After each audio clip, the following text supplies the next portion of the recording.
자리에 함께하신 모든 분들을 축복합니다. 한국교회 전체 성도에 비하면 적은 숫자지만 이 모임이 의미가 있는 것은 연합하여 여러 교회가 함께 기도하는 자리로 모였다는 것, 하나님이 주목하신 줄로 믿습니다. 저는 대한민국이 살 길을 교육개혁이라는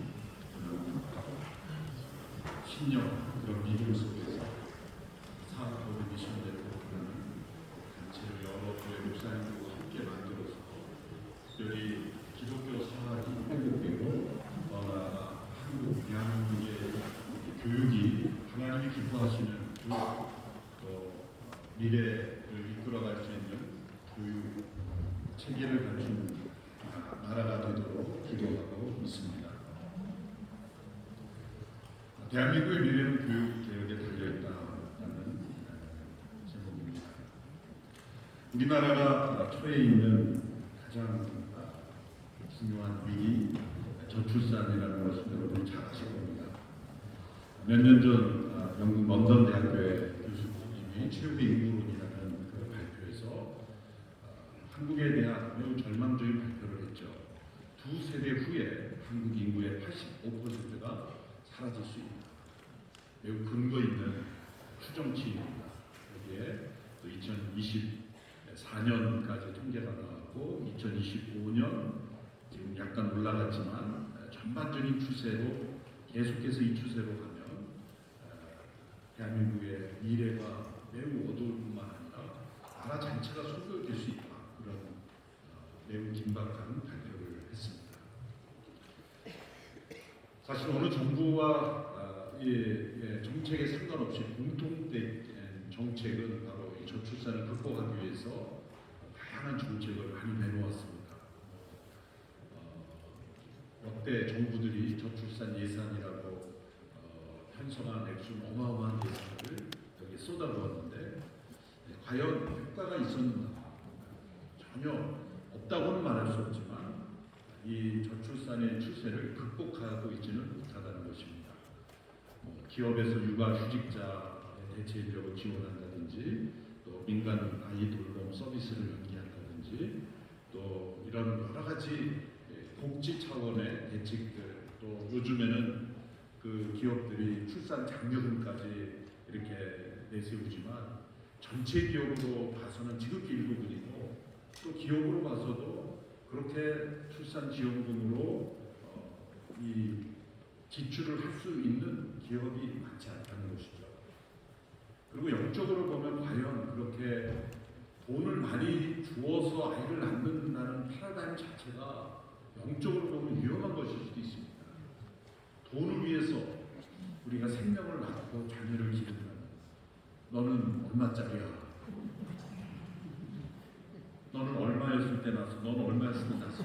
우리의 자녀들을 본다며 정말 남미 어떤 나라는 그런 포퓰리즘, 잘못된 그런 정책에 의해서 그냥 부모가 살기 위해서 아이를 낳는 그런 체제가 된다면 그것은 교육적으로 매우 위험한 것일 수 있다는 것이죠. 저는 우리 젊은 세대들이 가지고 있는 이 마음속에 있는 의문에 대한 답변을 기성세대가 주지 않으면 이 문제는 해결되지 못할 것이라고 생각합니다.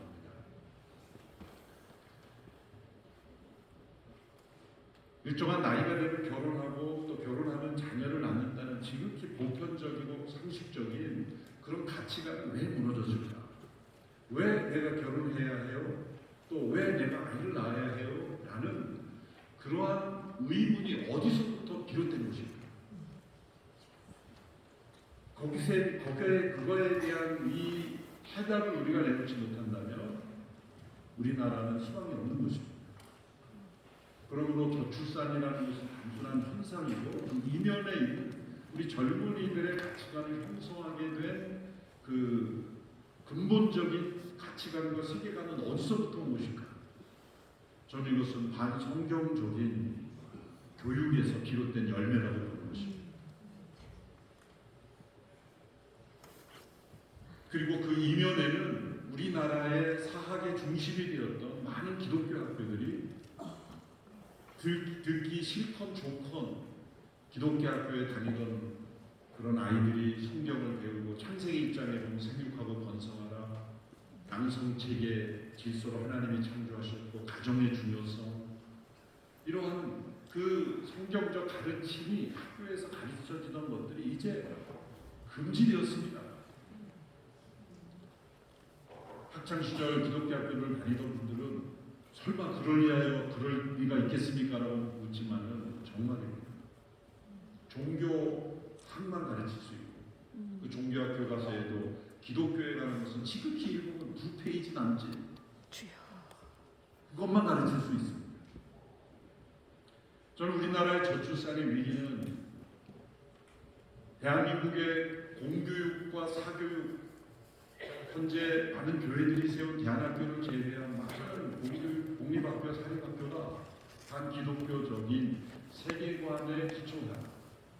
구체적으로 하는 진화론적 가치관뿐만이 아니라 이런 성이데올로기, 또 해체주의, 이런 포스트 모더니즘의 잘못된 이념들의 기초한 교육 철학의 열매가 바로 우리나라에 저출산이 심각하게 됐다는 것은 그만큼 영향을 심각하게 받았다는 거예요. 우리는 이 저출산의 표면적인 원인, 예를 들어서 젊은이들이 설문을 하면 재정이 부담이 됩니다. 도주지가 부담이 됩니다. 해결을 원인일 수도 있습니다. 그럼 우리 조상들은 가난했을 때는 왜 자녀를 많이 낳습니까? 집이 있어서 낳습니까? 경제적 여유가 있어서 낳습니까? 그럼 단지 무식해서 낳은 겁니까? 아닙니다.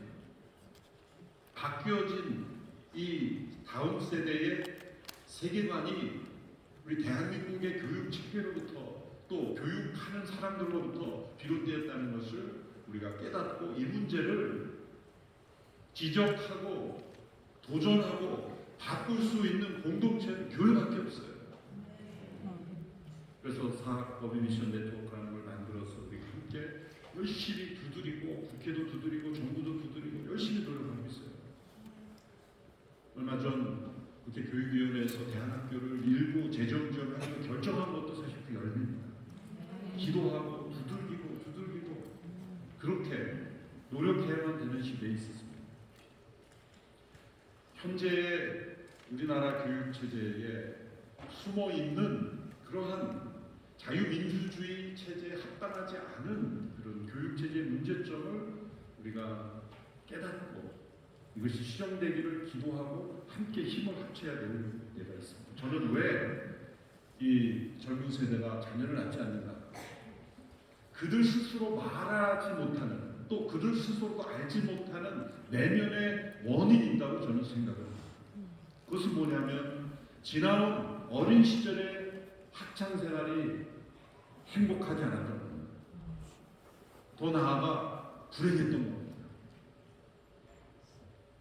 과거를 되돌아보면 학창 시절의 그 우정들, 또 함께 나누었던 선생님과 나누었던 시간들, 그런 경험들이 이제는 부정적인 학교, 그런 부정적인 인상으로 자녀들에게 깊이 자리 잡고 있기 때문에 자녀를 낳는다고 한다면 내 자녀에게는 나의 그 불행한 학창 시절을 보내고 싶게 하지 않다는 거예요. 그의 내면에 내재되어 있는 부정적인 그 감정들이 있다는 것, 그것을 우리는 인정해야 합니다. 거기에는 표면적으로는 과도한 교육비가 있겠고, 또 경쟁적인 교육 환경이 있겠고, 또 양육과 이 교육 양립하기 어려운 문제들 여러 가지가 있죠. 이런 것들이 종합적으로 자리 잡고 있습니다. 그래서 이 자녀 교육을 하는 이 스트레스, 또 사교육에 대한 재정적 부담, 정서적, 육체적 부담과 가정 양육이 어려움 다 이제 포함되어 있는 문제입니다. 우리나라 교육비에 대한 부담감이 사교육비로 쓰여진 것이 26조 원입니다. 어마어마하죠. 그리고 출산율이 0.78명입니다. 그런데 의미 있는 이 통계를 보면은 사교육비 지출이 늘수록 출산율은 떨어진 거예요. 사교육비가 10,000원이 증가할수록 출산으로 0.12명이 감소해요. 이 상관관계가 있다는 거죠.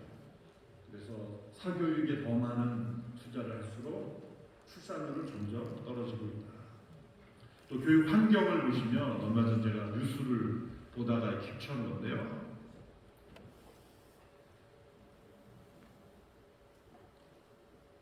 이 교육비 부담뿐만 아니라 자녀 교육을 위해서 직업을 바꿀 의도가 있냐라고 생각했을 때 생각이 있다는 게 58.9%라는 겁니다. 특별히 군 복무하는 군인들의 경우에도 이사를 자주 가야 되니까 거기에 맞춰서 학교를 자녀를 보내는 자녀가 얼마나 힘듭니까? 군인 자녀들이 어려움은 이 부모님을 따라 학교를 옮겨야 되기 때문에 자녀를 위해서 직업을 바꿀 용의가 있느냐 있다라는 퍼센티지 상당히 많이 됩니다. 그래서 우리나라의 저출산의 문제는 다각적인 원인이지만 핵심은 교육입니다. 현재의 교육 전체 전반적인 OS 시스템을 바꾸지 않으면 이 문제는 해결되지 않고 대한민국 소멸의 위기에 처해 있습니다. 안타까운 것은 역대 어느 정부 또 교육의 문제를 진지하게 들여다보지 않았다는 거죠. 어떤 대선 후보도 교육의 문제를 깊이 있게 연구하지 않았다는 거죠. 국회에서 가장 인기 없는 위원회가 교육위원회입니다.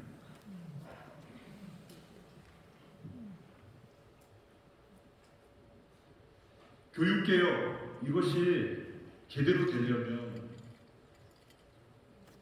저희는 성경적인 세계관이라고 말하지만 우리가 믿고 알기는 가장 성경적 세계관에 기초한 정치체계는 자유민주주의 체제예요.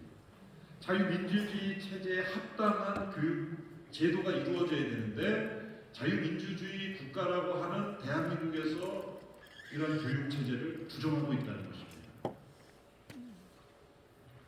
저는 평준화 2.0을 이루어야 된다라는 주장을 하고 있습니다. 교육체제 OS 오퍼레이팅 시스템 자체를 바꿔야 된다는 거죠. 사실 박정희 대통령이 참 중요한 일, 의미 있는 일을 많이 하셨습니다. 우리나라 근대화에 있어서. 안타까운 것은 이 평준화 교육 시스템을 들여오는데 일본에서 들여왔는데 일본은 공립학교만 평준화를 들여왔는데 우리나라는 사립학교까지 평준화를 들여왔다. 그때는 그것이 뭔지 몰랐어요. 그 초기에는 효과가 있었어요. 어려운 사학들을 국가가 책임지고 돌봐준다라고 했는데 이것이 50년, 이제 올해 50년이 지났는데 50년 동안 계속해서 사학의 자율권을 침해하는 방향으로만 이루어졌다는 거죠. 특히 기독교 사학. 과거에 우리 믿음의 선배 목사님들도 기독교 사학의 자율권이 훼손될 때마다 리더십 때는 그런 목사님들이 삭발을 하면서 목사님이 중처럼 머리 깎으면서 막 항의하고 그랬어요. 그런데도 안 됐어요. 사실 우리나라의 현재 교육체제는 사회주의 체제에 가깝습니다. 자유민주주의 국가의 교육체제가 아닙니다.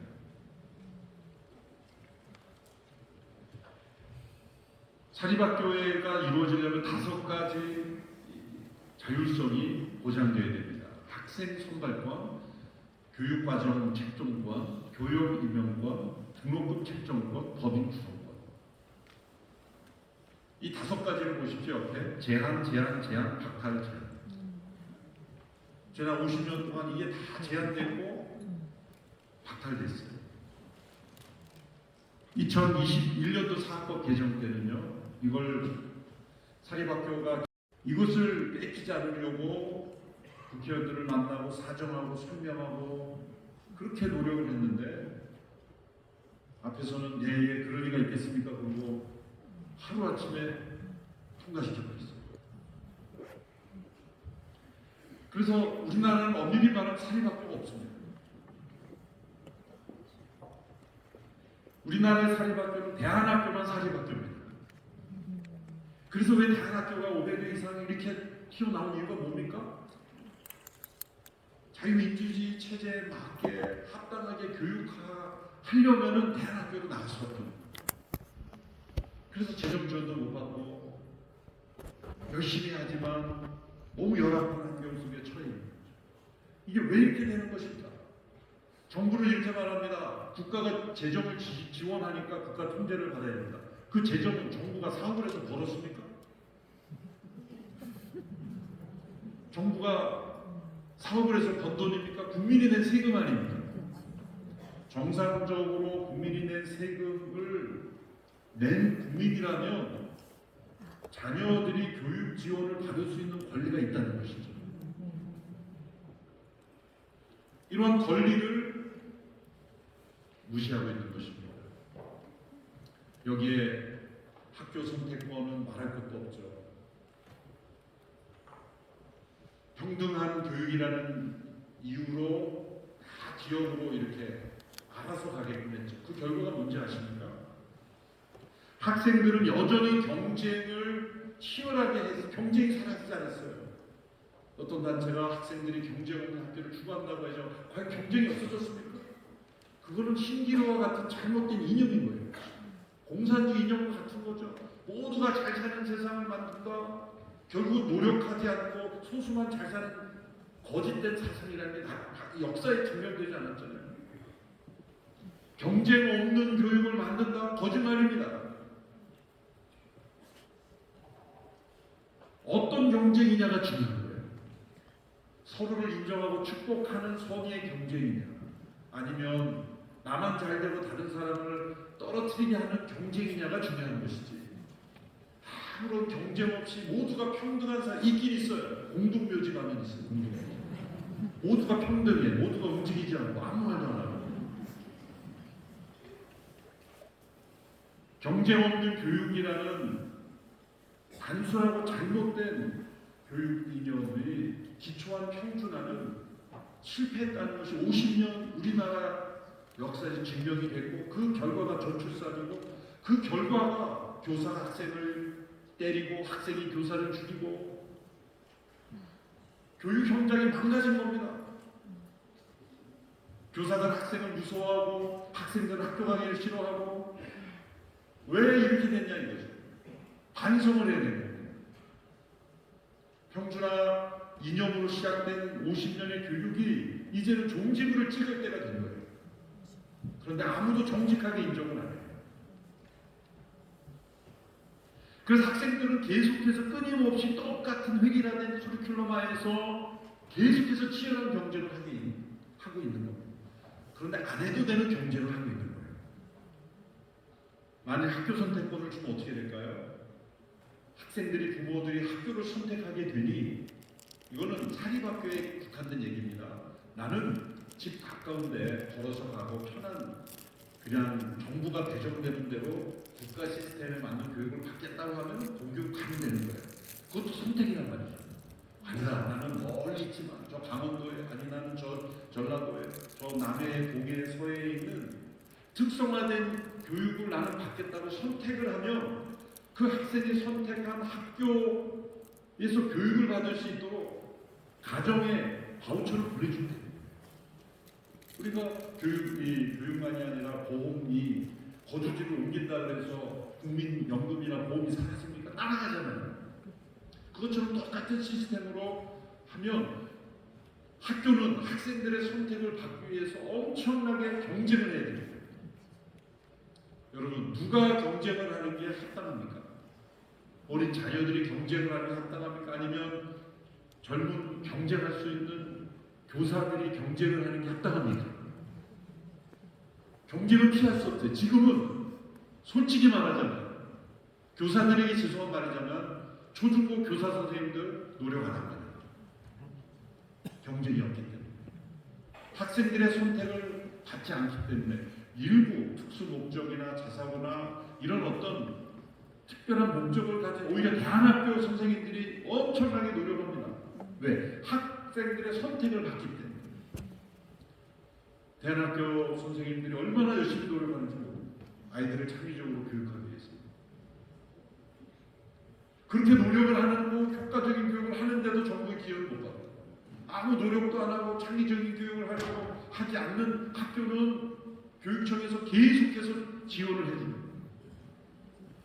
이게 바로 좀 평등한 거네요. 그렇죠? 심각한 문제입니다. 학교 선생님들이 노력을 하니까 학생들은 학교 가서 배우는 게 없는 것 같아서 학원으로 가야 돼요. 그러니까 사교육비가 늘어나는 거죠. 그러면 학교가 경쟁을 하면 왜 학생들의 경쟁이 안 해도 되느냐, 이런 의미입니다.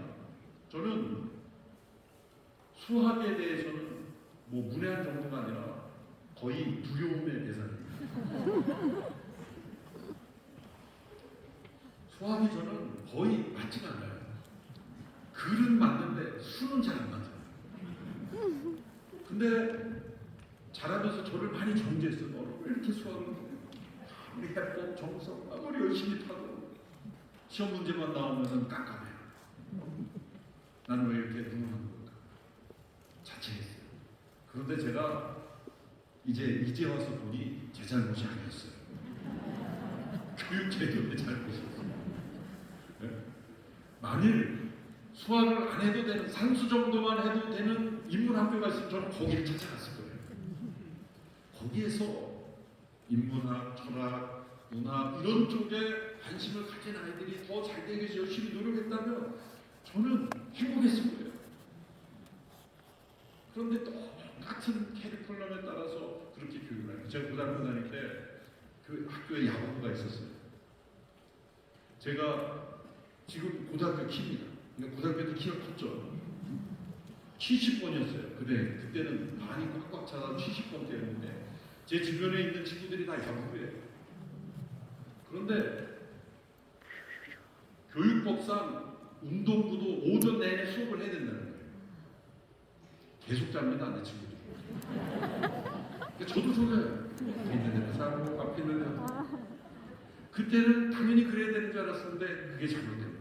그렇게 권리가 왕성하고 운동해야 되는 그 야구를 평생 하겠다는 아이들은 아침부터 야구하면서 중간에 짬짬이 가르치면 되는 거예요. 운동선수로 필요한 것만 가르치면 되는데 오전 내내 깨어있는 걸 본 적이 없어요. 그런데 법이기 때문에 지키는 거예요. 이렇게 운동이면 운동, 예술이면 예술, 음악이면 음악, 미술이면 미술, 문학이면 문학, 또 수학이면 수학, 과학이면 과학, 이렇게 특성화된 그러한 영역에서의 학교가 특화된 교육으로, 그게 원래 사립학교의 정신입니다. 그런데 우리나라의 전 사립학교는 다 커리큘럼이 똑같아요. 교과서도 마음대로 못 써요. 특별히 기독교 사학은 성경을 못 가르치게. 왜? 학생들이 인권이 내 종교가 다른 종교인데 안 되는. 그러면 학교 선택권을 줬으면 되잖아요. 학교 선택권을 주지 않고 다 섞어서 임의로 배정해놓고 맞지 않는 종교를 내가 강요당하고 있다라고 인권위 제소하고, 이런 시스템이 어디서 비롯된 거예요? 국가 정책의 잘못이죠. 그래서 현 이주호 장관님이 과거에 장관할 때 지금 장관, 그래도 이 사계 자율화를 그래도 이해하시는 분이에요. 그래도 이해하시는 분이에요. 노력하는데 시스템이 안 바꿔지니까 안 돼요. 특별히 기독교 학교의 정체성이 완전 어려운 말로 현대화했지만 그냥 풍지박산 같다는 거예요. 형체를 알아볼 수 없도록 그렇게 됐다는 거죠. 신앙교육, 기독교 교육을 목표로 세운 학교들이 하나님의 창조 질서를 정면으로 거부하는 교과서의 내용을 거부할 수가 없어요. 왜곡된 성적 지향을 당연시 하는 그런 내용이 기독교 학교에서도 버젓이 가르쳐지고 있어요. 그것을 제어할 수가 없어요, 법적으로. 이게 과연 자유민주주의 국가의 교육이냐? 저는 그렇지 않다고 생각합니다. 더 나아가 가만히 있어서는 안 된다. 우리의 자녀들은 점점 하나님의 창조 질서에 반하는 교육으로 심각한 교육 공동화 현상이 일어나고 있습니다. 교회만이 이것을 바로잡을 수 있고 기독교 학교들이 살아나야 대한민국이 살아난다. 그런데 여러분 한 예를 보십시오. 인구가 증가하는 제주도와 송도 예를 들면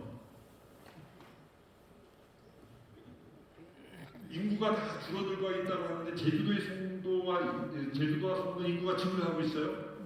그 이유가 뭐냐면 이 국제학교 때문이죠. 국제학교. 근데 또 흥미로운 것은 지방에 의사 선생님들이 없다고 하지 않습니까?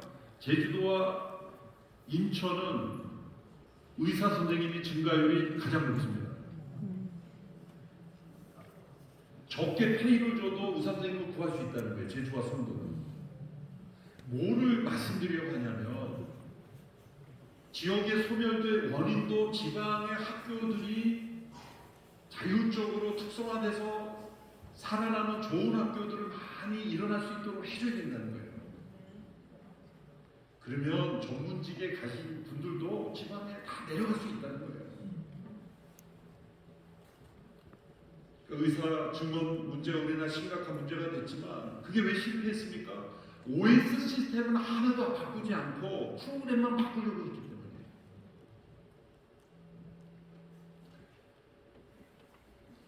밑 빠진 독에 물을 계속 붓는 것과 같이 되거든요. 결국 이 교육 환경, 이것은 국가가 각 학교에 줄 세우기 식으로 막 예정 많이 주니까 해봐, 프로젝트 해가지고 해봐, 이런 식으로는 일어나지 않아요. 바로 학교로부터, 교사로부터, 가정으로부터 창의적인 교육, 또 미래지향적인 교육, 학생들의 어떤 그 잠재성을 일으켜내는 그런 교육이 일어나면 자율권을 주죠. 커리큘럼 자율권을 주죠. 합당한 교사를 뽑을 수 있어요. 자기가 학생들이 학교를 선택할 수 있어요. 그 앞에 5가지가 다 박탈된 사회에서 어떤 창의적인 교육이 일어날까? 그러니까 조금 재력이 되는 분은 다 해외로 보내는 거예요. 여러분 보십시오. 해외 유학생들이 얼마나 증가했습니까? 2009년 이후에 국외 유학생이 총 327만 9,459명이에요. 연평균 출국 인원이 20만 명이에요. 다 이 학생들이 이 땅에 몇 년만 있었으면 결혼하고 자녀를 낳을 수 있는 자녀들이 있어요.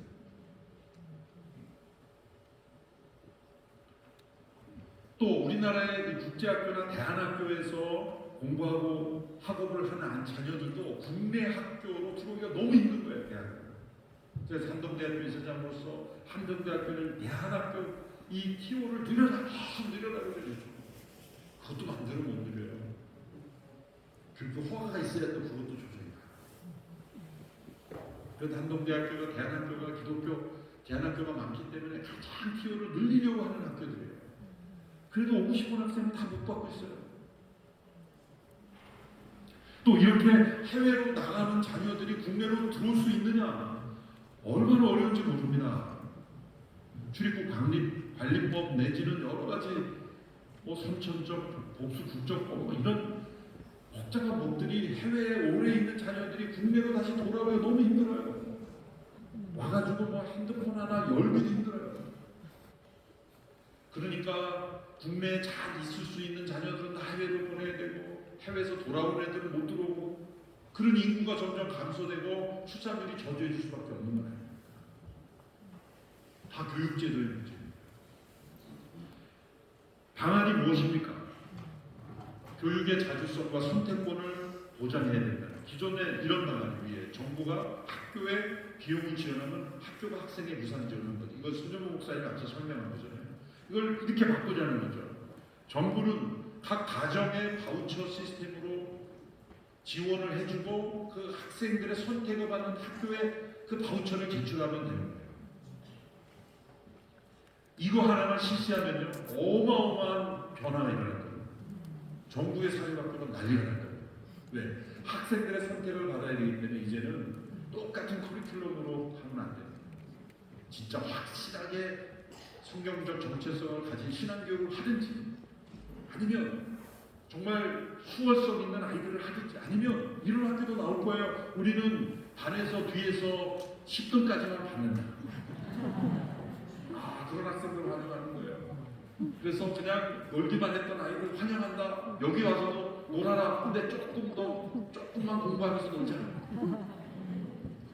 그런 학생들도 환영을 받는 거예요. 환영을 받는 거예요. 왜? 이 교육의 시장 질서에 의해서 선택을 받아야 되니까. 뭐 공부 잘하는 학생들만 받을 수 있는 학교는 몇 개 안 되잖아요. 그러니까 다양한 학생들을 받는 거죠. 문과 중심, 이과 중심을 떠나서 이제 다양한 과목 중심, 더 나아가 공부는 조금 하고 많이 노는 학교. 그러나 건강한 정서를 가진 학생들. 여러분 이렇게 다양해지지 않습니까?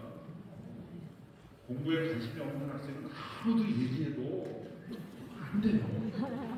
제가 늘 아들한테 이렇게 잘못된 질문을 해도 오늘 학교 공부 재미있었니? 그러면 아들의 말은 아빠 공부와 재미란 단어 한 문장에 틀으면 안 된다는 거예요. 그런데 정말 놀면서 재미있게 공부를 할 수 있는 학교도 있습니다. 우리나라의 대학교들이 필요죠.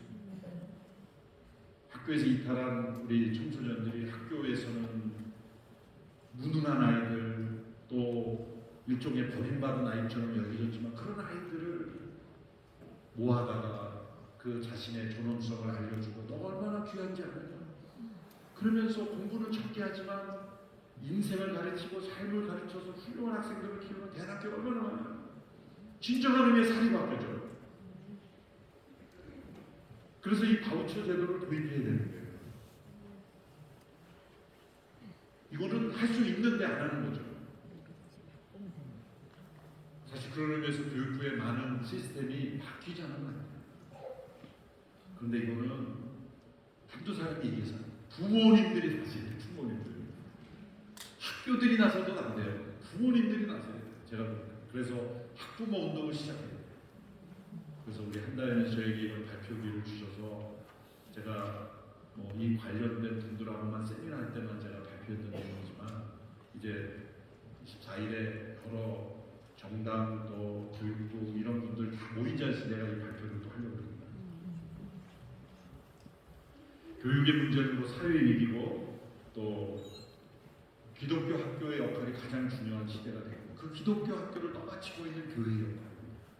오늘 이 시대 대한민국의 위기, 정치의 위기도 교육의 위기에서 나온 겁니다. 올바른 자유민주주의 체제를 깨닫고 어떤 정치인을 분별해야 될 줄 아는 분별력이 어디서 나왔겠습니까? 교육인 겁니다. 기독교 학교들이 다시 살아나서 대한민국이 다시 살아나며 또한 한국교회도 다시 깨어나는 그런 일이 있을 수 있도록 우리 함께 기도하면 좋겠습니다. 감사합니다. 최고의 설교자들, 강사들, 최고의 찬양단, 아주 부드럽고 잘 준비된 희망의 대한민국을 위한 한국교회 연합기도 이제 마지막 순서인데 연합기도 하기 전에 시편 2편을 위해 한번 교독하겠습니다. 시편 2편 제가 1절 읽으면 여러분들이 2절을 읽으시기 바랍니다. 어찌하여 이방 나라들이 분노하며 민족들이 헛된 일을 꾸미는가. 세상의 군왕들이 나서며 간원들이 서로 꾀하여 여호와의 그 이름을 부르는 자를 대적하며 우리가 그들의 낸 것을 끊고 그의 결박을 벗어버리자 하는도다. 4절 하늘에 계신 이가 웃으시며 주께서 그들을 비웃으시리라. 그때의 분을 바라며 진노하사 그들을 놀라게 하여 이르시기를 내가 나의 왕을 내 거룩한 산 시온에 세웠다 하시리로다. 내가 여호와의 명령을 전하노라. 여호와께서 내게 이르시되 너는 내 아들이라. 오늘 내가 너를 낳았도다. 내게 구하라. 내가 이방 나라들에게 유업을 주리니 내 소리가 땅 끝까지 이르리로다. 내가 철장으로 그들을 깨뜨리며 질그릇같이 부수리라 하시도다. 그런즉 군왕들아 너희는 세상의 군왕들아 너희는 누구를 받으리라. 여호와를 경외함으로 숨기고 떨며 즐거워할지어다. 외아들에게 맞추라. 그렇지 않으면 스스로 너희에게서 나가리니 그의 진노가 극하시니라. 여호와께 피하는 모든 사람은 다 복이 있도다. 아멘. 할렐루야. 우리 공동기도 제목을 함께 읽으십시다. 시작. 한국교회가 먼저 올바른 창조 신앙을 회복하고 왜곡되고 삐뚤어진 역사관 성가치관 과학교육 등을 바르게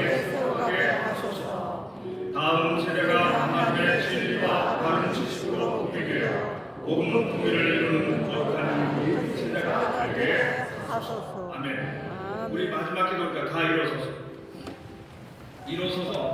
2분 동안만 기도하고 제가 축도하고 그렇게 마치겠습니다. 주여 함께 같이 부르고 주여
이제는 우리 구주 예수 그리스도의 사랑하심과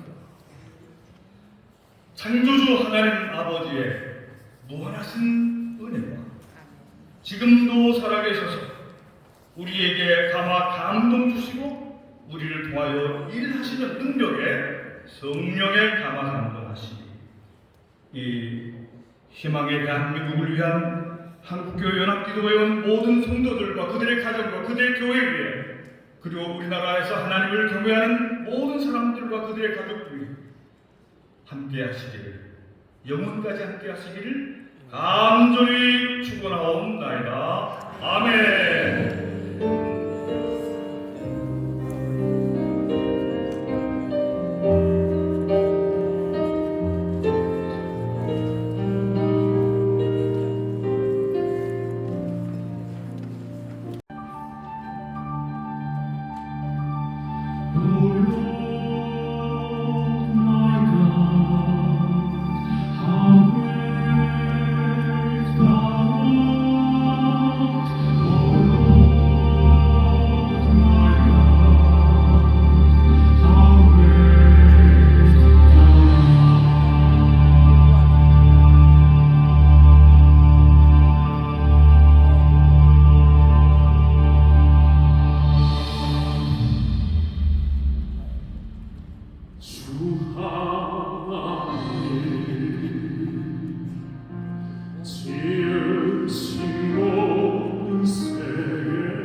하나님 도생자 아낌없이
것이 됩니다. 이를 행하시는 여호와 하나님을 우리 다 함께 믿고 의지하죠.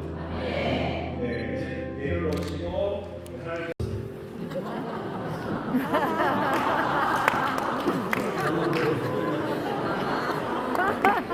깜짝 놀랐어요. 참아 은혜가 되죠.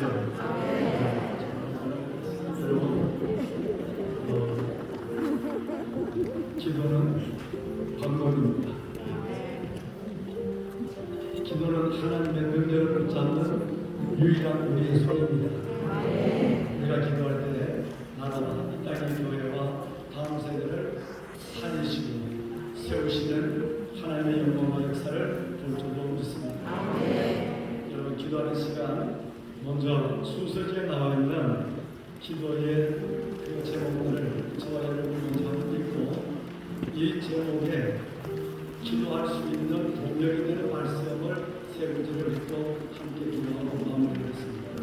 여러분, 제일 먼저 나라와 민족을 위한 기도, 두 번째는 한국 교회를 위한 기도. 기도문을 저와 여러분 함께 한번 읽을까요? 함께 하겠습니다. 대한민국이 하나님의 사랑 안에서 공의와 진리로 바로 세워지게 하소서. 아멘. 한국 교회 진리 안에서 하나가 되어 국가의 위기, 가행정부, 자유주의여 인구 제한을 극복하는 지혜와 힘심을 보이게 하소서. 아멘. 예레미야 14장 9절 말씀을 함께 읽도록 하겠습니다. 14장 9절 함께 할까요? 어찌하여 노래하는 자 같으시며 노래하는 하나님 영사 되시니까 여호와여 주님 그래도 일컬음 되시고 우리는 주의 이름으로 일컬음을 받는 자이오니 우리를 버리지 마옵소서. 아멘. 여호와여,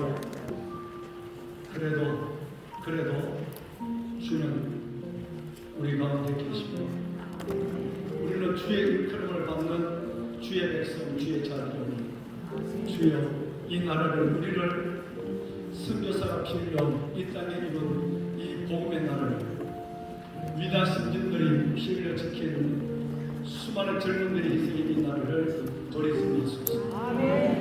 이 기도가 아버지 보좌를 움직이는 기도가 될 줄로 믿습니다.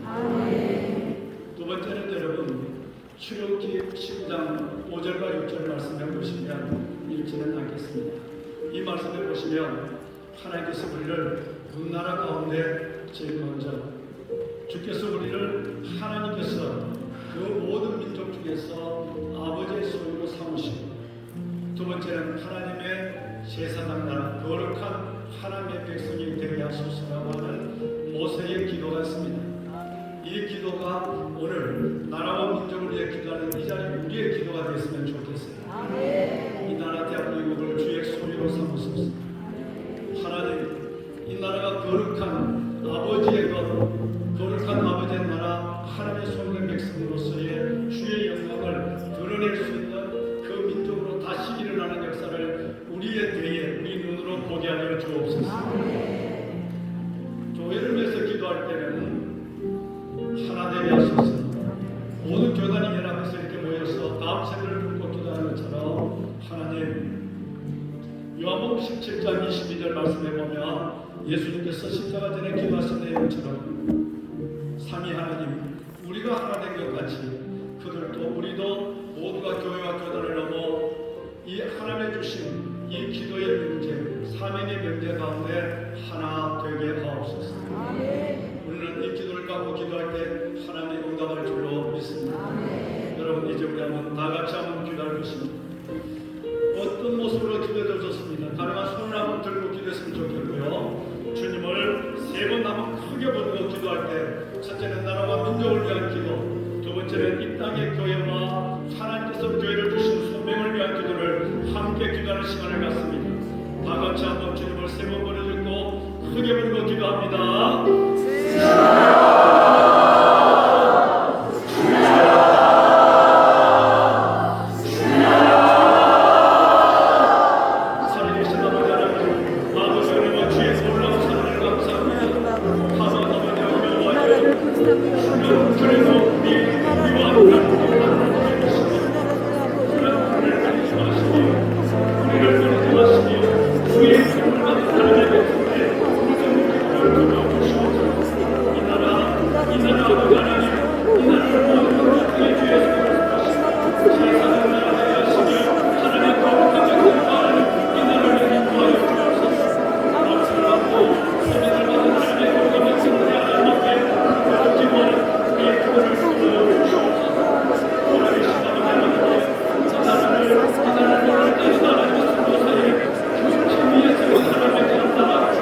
주의 이름을 큰을 받은 자유니 주여 우리를 버리지 마옵소서. 주여 우리를 버리지 마옵소서. 이번에 선지자 예레미야의 기도, 그 예레미야의 가슴과 영을 안고 함께 기도하는 저희들의 부르짖음을 들어주옵소서. 이 나라를 살려주옵소서. 이번에 물같이 저기가 강처럼 흐르는 나라 되게 하여 주시고 주의 말씀하시고 약속한 신대로 내 이름을 찾는 내 백성들이 우리가 악한 길에서 떠나 스스로 낮추고 기도하며 하나님 아버지는 하늘에서 듣고 우리의 죄를 쌓고 우리의 땅을 고칠 것이라 약속하여 주셨사오니 말씀을 붙잡고 믿고 기도하는 저희들 위해 하나님이여 이 나라 대한민국을 공법의 물같이 정의가 강처럼 흐르는 나라로 다시 세우는 아버지의 역사와 이끄신 그 영광을 보게 하여 주시옵소서. 이 땅의 교회를 축복하소서. 진리의 기도가 터가 되게 하시고 진리 안의 교회와 교단들이 연합하여 하나가 되게 하여 주옵시고 무엇보다도 아버지 어려운 남북을 극복하는 정도가 아니라 남북 위에 하나님의 정의와 공의를 세워가며 다음 세대를 건강히 하나님 다시 일으키는 귀한 교회 하나님의 기관들이 되게 하여 주시옵소서. 우리의 다음 세대가 거룩한 도리터기로 살아나게 하시고 우리의 다음 세대가 바르게 굴 잡는 7,000명기의 창조적 소수로 일어나게 하여 주옵시고 우리의 다음 세대가 시냇가의 보름처럼 일어나 하나님의 영광을 드러내게 하여 주시옵소서. 우리가 주께 기도하고 눈을 만드신 하나님, 귀를 만드신 하나님, 우리의 부르짖음을 들으시고 보시고 응답하여 주옵소서. 이루실 주님을 찬양합니다. 우리의 길을 이루실 주님의 영광을 바라봅니다. 주 예수 그리스도의 이름으로 감사하며 간절히 기도드리옵나이다. 아멘. 아멘. 아멘. 할렐루야. 지금 순서는 우리 언론인 분들께서도 한나연의 정체성을 여러분이 확인하실 수 있을 거라고 생각합니다. 자녀들을 위해서 우리가 뒤로 물러설 수는 없습니다.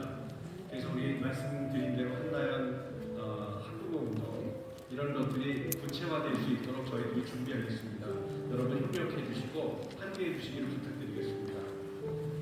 지금 나오는 중창단은요, 작년에 여의도 순복음교회에서 우리가 집회를 할 때도 나왔던 중창단인데 4인조 크룩스입니다. 크룩스는 4명의 남성 중창단인데 찬양을 통해서 특별히 우리 찬송가에 있는 찬양을 많이 편곡해서 여러분들께 찬양을 드리는 그런 중창단입니다. 네, 나오시죠. 앞으로 나와서 소개해 주시고요. 그리고 이제 찬양을 그런 이후에 여러분 기도에 대해서도 고프시죠? 네, 그래서 저희가 신용백 목사님을 모셨습니다. 예성경안의 시냇가 푸른나무교회 신용백 목사님이 오셔서 우리 연합에서 기도할 수 있도록 기도를 인도해 주실 것입니다. 이어서 찬양과 기도를 여러분들과 함께 하겠습니다.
네.